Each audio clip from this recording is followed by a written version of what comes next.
Hello students. आप सबने बस की सवारी का आनंद तो ज़रूर ही लिया होगा कभी ना कभी। लेकिन क्या आप ऐसी किसी बस में बैठना चाहेंगे जो बहुत ही जर्जरित हालत में हो?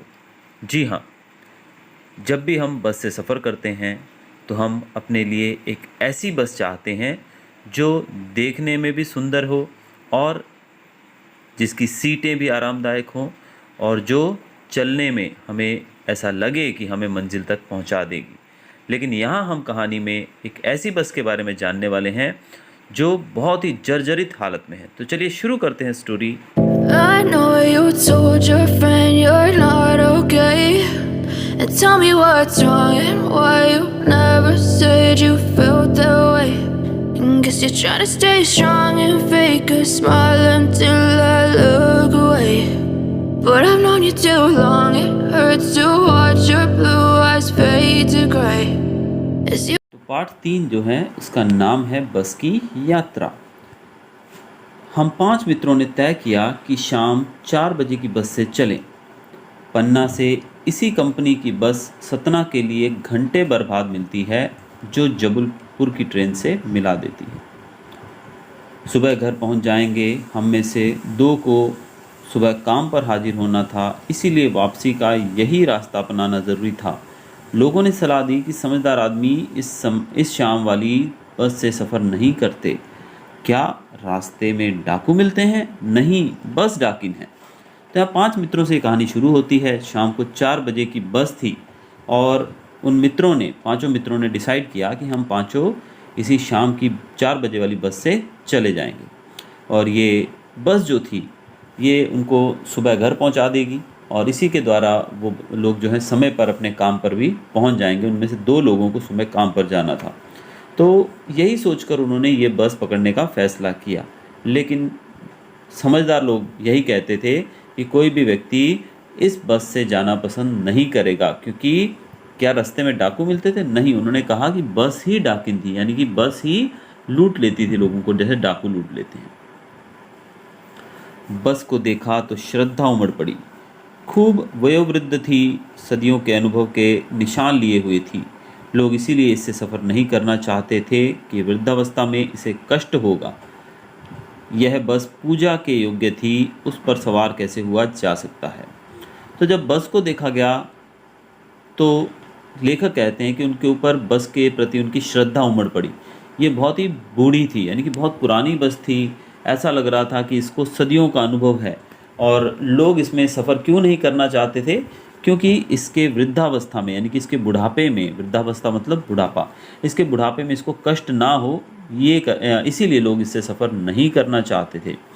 ये बस जो थी ये सफ़र करने के लिए नहीं, बस पूजा करने के लिए थी। यानी कि कवि यहाँ पर, लेखक जो हैं वो यहाँ पर व्यंग्य के माध्यम से ये कहना चाहते हैं कि बस जो इतनी पुरानी थी कि उसमें सफ़र नहीं किया जा सकता था, सिर्फ उसकी पूजा की जा सकती थी।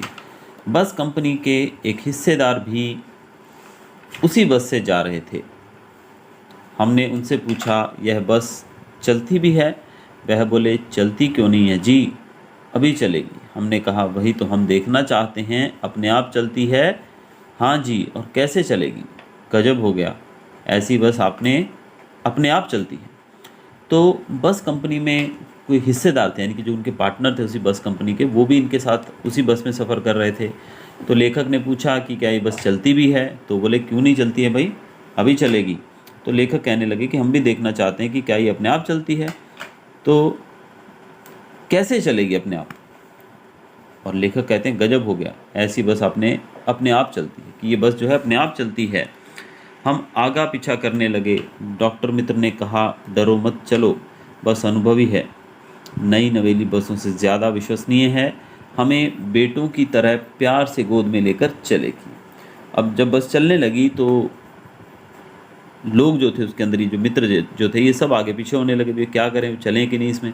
तो डॉक्टर मित्र था उनका एक, उसने कहा कि डरो मत, चलो, बस काफ़ी अनुभवी लग रही है, यानी कि पुरानी है, मीन्स इट्स क्वाइट एक्सपीरियंस्ड, और आजकल की नई नवेली बसें जो हैं उनसे ये ज़्यादा विश्वसनीय है, यानी कि इस पर हम विश्वास कर सकते हैं और ये बेटों की तरह हमें गोद में लेकर चलेगी। हम बैठ गए। जो छोड़ने आए थे वे इस तरह देख रहे थे जैसे अंतिम विदा दे रहे हैं। उनकी आंखें कह रही थी, आना जाना तो लगा ही रहता है, आया है सो जाएगा राजा रंग फ़कीर, आदमी को कूच करने के लिए एक निमित्त चाहिए। अब लेखक और उनके मित्र जो थे वो बस में बैठ गए।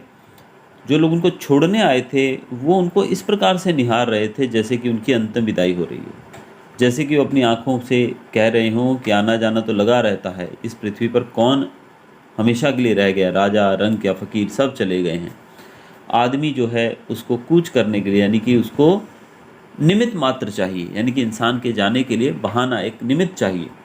इंजन सचमुच स्टार्ट हो गया, ऐसा जैसे सारी बस ही इंजन है और हम इंजन के भीतर बैठे हैं।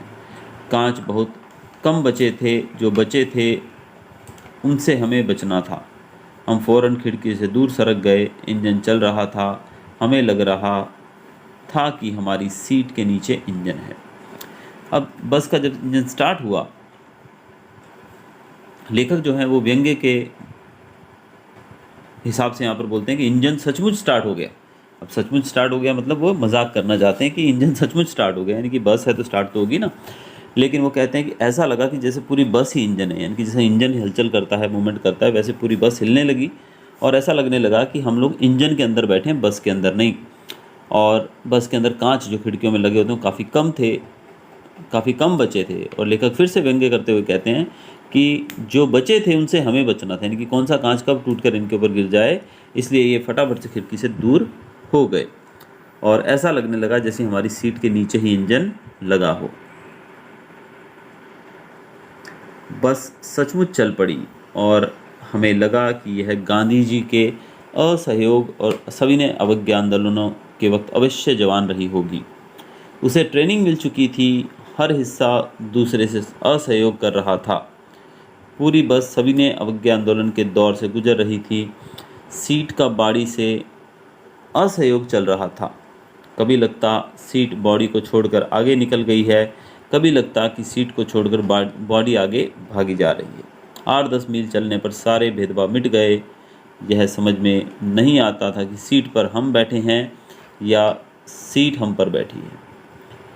अब बस चल पड़ी और कभी फिर से लेखक जो है मजाक करते हुए बोलते हैं, व्यंग्य करते हुए बोलते हैं कि ऐसा महसूस होने लगा जैसे इस बस का गांधी जी के असहयोग आंदोलन जो था ना, सिविल डिसोबीडियंस मूवमेंट वगैरह, और सविनय अवज्ञा आंदोलन, नॉन कोऑपरेशन मूवमेंट और सिविल डिसोबीडियंस मूवमेंट, ये बस उस समय तो जवान रही होगी और उसी समय उस आंदोलन में हिस्सा लेते हुए ये बस ने ज़रूर सीख लिया होगा असहयोग करना, क्योंकि इसके सारे हिस्से जो थे वो अलग अलग चल रहे थे। लेखक कहते हैं कि कभी तो बस आगे निकल जाती है और हमारी सीट पीछे रह जाती है, और कभी सीट आगे निकल जाती है तो बस पीछे रह जाती है। बॉडी मतलब यहाँ पर पूरी बस की बॉडी की बात की जा रही है।